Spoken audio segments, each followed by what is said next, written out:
नमस्कार, आप देख रहे हैं सुप्रभात न्यूज एमपी और मैं हूं आपके साथ महक कपूर। आइए नजर डालते हैं 25 फटाफट बड़ी खबरों की ओर। इससे पहले न्यूज को कहां से देख रहे हैं आप हमें कमेंट करके जरूर बताएं।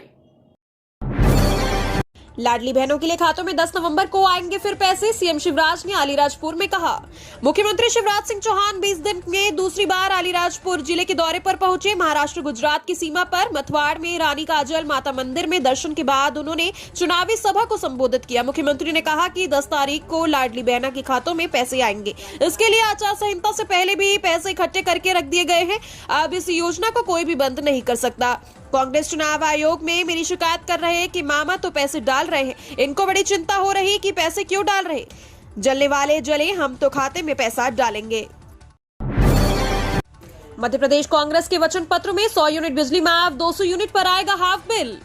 इंदिरा गृह ज्योति योजना के अंतर्गत 100 यूनिट माफ और 200 यूनिट हाफ दर पर देंगे। इसके अलावा पार्टी ने कहा कि वह सत्ता में आएगी तो गोबर भी खरीदेगी। मध्य प्रदेश में हर वर्ग का ध्यान रखते हुए कांग्रेस ने अपने वचन पत्र को जारी किया। यह जानकारी जबलपुर के पत्रकारों को संबोधित करते हुए कांग्रेस की राष्ट्रीय प्रवक्ता और जबलपुर संभाग के मीडिया प्रभारी आलोक शर्मा ने दी। उन्होंने किसानों का जिक्र करते हुए बताया कि कांग्रेस ने धान 2600, गेहूं 5599 रुपए में खरीदने का वादा किया। करोड़ कर्मचारियों पेंशनर्स को दशहरे का गिफ्ट, डी में 4% की वृद्धि। 1 करोड़ कर्मचारी पेंशन भोगियों को मोदी सरकार ने दशहरे से पहले बड़ी राहत दी है। दूसरी छमाही के लिए उनके महंगाई भत्ते को 4% दर तक बढ़ाया जाएगा। इसके साथ ही महंगाई भत्ता 42% से बढ़कर 46% हो गया है। मोदी सरकार की कैबिनेट बैठक में आखिरकार महंगाई भत्ते से 4% को मंजूरी दे दी गई। दिवाली से पहले ही उन्हें बढ़े हुए वेतन का लाभ दिया जाएगा। 21 अक्टूबर को ग्वालियर आएंगे पीएम मोदी। सिंधिया स्कूल की स्थापना दिवस कार्यक्रम में होंगे शामिल। प्रधानमंत्री नरेंद्र मोदी अक्टूबर में दूसरी बार ग्वालियर दौरे पर आ रहे हैं। वे ऐतिहासिक ग्वालियर फोर्ट पर स्थित विश्व प्रसिद्ध सिंधिया स्कूल के स्थापना दिवस कार्यक्रम में बतौर मुख्य अतिथि शामिल होंगे। केंद्रीय मंत्री ज्योतिरादित्य सिंधिया ने इसे प्रत्येक ग्वालियर वासियों के लिए सौभाग्य की बात बताई। कार्यक्रम में मध्य प्रदेश के राज्यपाल, मुख्यमंत्री सहित कई केंद्रीय मंत्री शामिल होंगे। जिला प्रशासन और पुलिस प्रशासन ने पीएम के दौरे की तैयारियां शुरू कर दी है। भोपाल जिले में 41 दिन जुड़े 1,19,604 मतदाता, अब बनेंगे 15 नए मतदान केंद्र। जिले में विधानसभा चुनाव से पहले 1 अगस्त से 11 सितंबर तक मतदान सूची का पुनरीक्षण किया गया। इस दौरान 7 विधानसभा क्षेत्र में लगभग 1,19,604 मतदाताओं के नाम जोड़े गए। इस पुनरीक्षण में जिले के 1 दर्जन से अधिक मतदान केंद्रों पर मतदाताओं की संख्या 1500 से अधिक हो गई। इसी की वजह से अब जिला निर्वाचन अधिकारी एवं कलेक्टर आशीष सिंह ने निर्वाचन आयोग को 15 नए मतदान केंद्र बनाने की अनुमति लेने के लिए पत्र लिखा है। किसानों को दिवाली का बड़ा तोहफा, केंद्र सरकार ने 6 फसलों की एमएसपी में किया इजाफा। केंद्र सरकार ने 5 राज्यों में विधानसभा चुनाव के पहले किसानों को दिवाली का बड़ा तोहफा दिया है। केंद्र सरकार ने बुधवार को प्रधानमंत्री की अध्यक्षता में कैबिनेट की बैठक की, जिसमें सूचना प्रसारण मंत्री अनुराग ठाकुर ने रबी की 6 फसलों की न्यूनतम समर्थन मूल्य में इजाफा करने के फैसले को मंजूरी देने की जानकारी दी। इन फसलों में गेहूं, सरसों, कुसुम, मसूर, चना और जौ की फसलें शामिल हैं। बता दें, एमएसपी में 2% से लेकर 7% तक सरकार ने इजाफा किया है। उज्जैन में पीएम नरेंद्र मोदी के फोटो पर पोती जा रही है काली स्याही।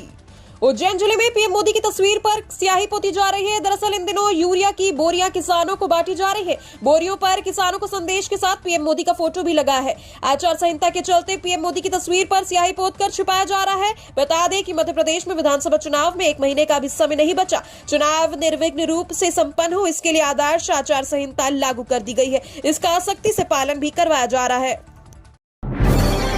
एमपी चुनाव में तंत्र मंत्र का भी सहारा, कमलनाथ को सीएम बनाने के लिए शमशान घाट पर तांत्रिक क्रिया।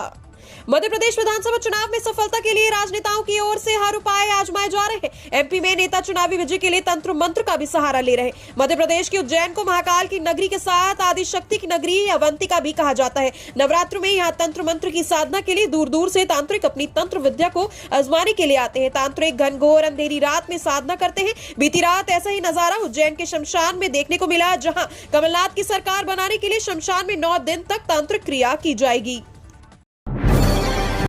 एयर इंडिया एक्सप्रेस कहलाएगी एयर एशिया, टाटा ग्रुप की दोनों कंपनियों का हुआ विलय।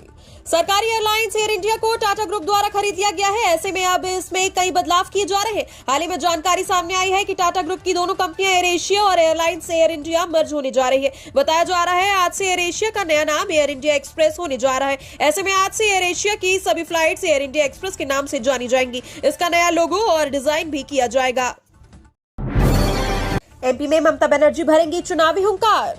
कांग्रेस और बसपा के गठबंधन के बीच खबरें आ रही हैं कि जल्द ही पश्चिम बंगाल की मुख्यमंत्री ममता बनर्जी मध्य प्रदेश के चुनावी मैदान में उतर सकती है। दरअसल कांग्रेस ने ट्वीट करके ममता को प्रचार के लिए न्योता भेजा है। जानकारी के अनुसार वे इंदौर एक विधानसभा क्षेत्र में कैलाश विजयवर्गीय के खिलाफ लड़ रही है। संजय शुक्ला के लिए वोट मांग सकती है। इसके पश्चिमी बंगाल की मुख्यमंत्री ममता बनर्जी भी मध्य प्रदेश के चुनावी महाभारत में हुंकार भरती नजर आएंगी।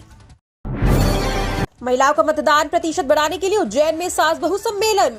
मध्य प्रदेश विधानसभा चुनाव में महिलाओं का मतदान प्रतिशत बढ़ाने के लिए आंगनबाड़ियों में सास बहू सम्मेलन किया गया। सास ने बहुओं को उनके वोट की ताकत से अवगत कराया। पहली बार जब उन्होंने अपने मताधिकार का उपयोग किया तो कैसा महसूस हुआ था, यह बताया। आंगनबाड़ी कार्यकर्ताओं ने अपने मताधिकार का उपयोग कर निर्भीक होकर धर्म, वर्ग, जाति, समुदाय, भाषा अथवा अन्य किसी प्रलोभन से प्रभावित हुए बिना करने की बात सास बहू से कही।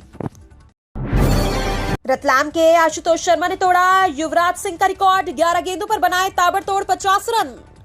बीसीसीआई द्वारा all India cricket 2020 Mushtaq Ali trophy का आयोजन किया जा रहा है। रांची में हो रहे इस स्पर्धा में जूनियर रेलवे इंस्टीट्यूट क्रिकेट खेल मैदान के खिलाड़ी जवाहर नगर निवासी आशुतोष शर्मा भारतीय रेलवे टीम में शामिल है। आशुतोष के कोच लोकपाल सिंह सिसोदिया ने बताया कि स्पर्धा में पंजाब, आंध्र प्रदेश, गोवा, मणिपुर, अरुणाचल, गुजरात, सौराष्ट्र तथा रेलवे की टीम हिस्सा ले रही है। बैरागढ़ में श्रद्धालु को लुभा रही महाकाल की प्रतिकृति में विराजित माता रानी की झांकी।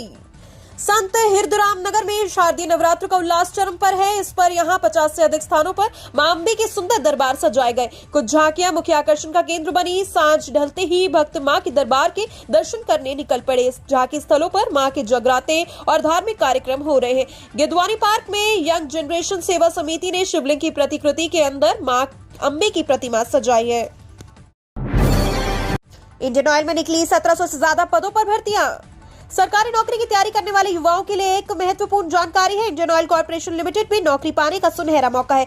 IOCL तकनीशियन अपेरेंट्स और ट्रेड अपेरेंट्स के 1720 खाली पदों पर भर्तियों की प्रक्रिया को शुरू करने वाली है, जिनके आवेदन की प्रक्रिया 21 अक्टूबर 2023 से शुरू कर दी जाएगी, जबकि आवेदन की अंतिम तारीख 20 नवंबर 2023 को शाम 5 बजे तक निर्धारित की गई है।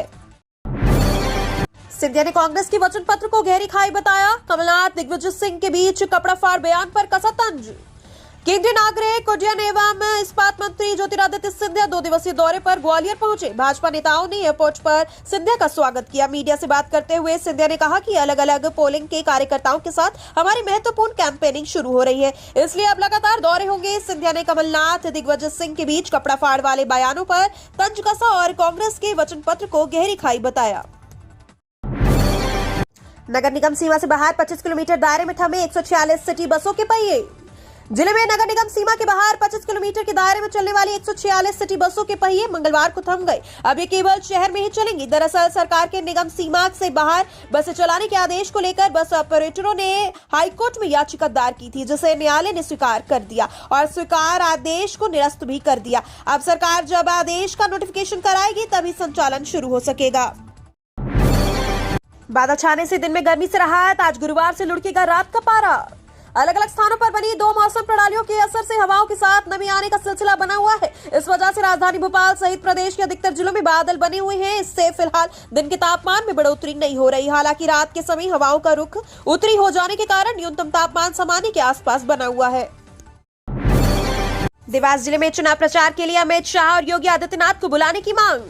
चुनावी समर में भाजपा में पूरी तैयारी के साथ जुट गई है। अभी तक तो स्थानीय व प्रादेशिक नेताओं के भरोसे भाजपा चुनावी रणनीति बना रही थी, लेकिन अब राष्ट्रीय नेताओं को बुलाने की मांग की गई। सोनकच्छ विधानसभा के लिए उत्तर प्रदेश के सीएम योगी आदित्यनाथ की मांग की गई तो खातेगांव के केंद्रीय गृह मंत्री अमित शाह को बुलाने के लिए प्रदेश संगठन को लिखा गया। इसके अलावा आदिवासी नेताओं सहित अन्य बड़े नेताओं की सभाएं करवाने का भी प्रस्ताव दिया गया। रिटर्निंग अधिकारी को दिया गया उम्मीदवारों से ऑनलाइन राशि लेने का प्रशिक्षण। भारत निर्वाचन आयोग के निर्देश अनुसार इस बार अभ्यर्थियों से नामांकन राशि ऑनलाइन ली जाएगी। इसके लिए जिले की सभी 9 विधानसभा से रिटर्निंग अधिकारी, सहायक रिटर्निंग अधिकारी, कर्मचारी और राजनीतिक दलों के प्रतिनिधि को ऑनलाइन प्रक्रिया की जानकारी दी गई। राशि ऑनलाइन जमा करने के साथ ही उसके साथ चालान रसीद की कॉपी नामांकन फॉर्म के साथ संलग्न करना होगा। रिटर्निंग अधिकारी को भी पूरी प्रक्रिया होने के बाद ही नामांकन लेने की बात कही गई। शक्कर निर्यात पर रोक लगाने के आसार, महंगाई काबू करने में जुटी सरकार।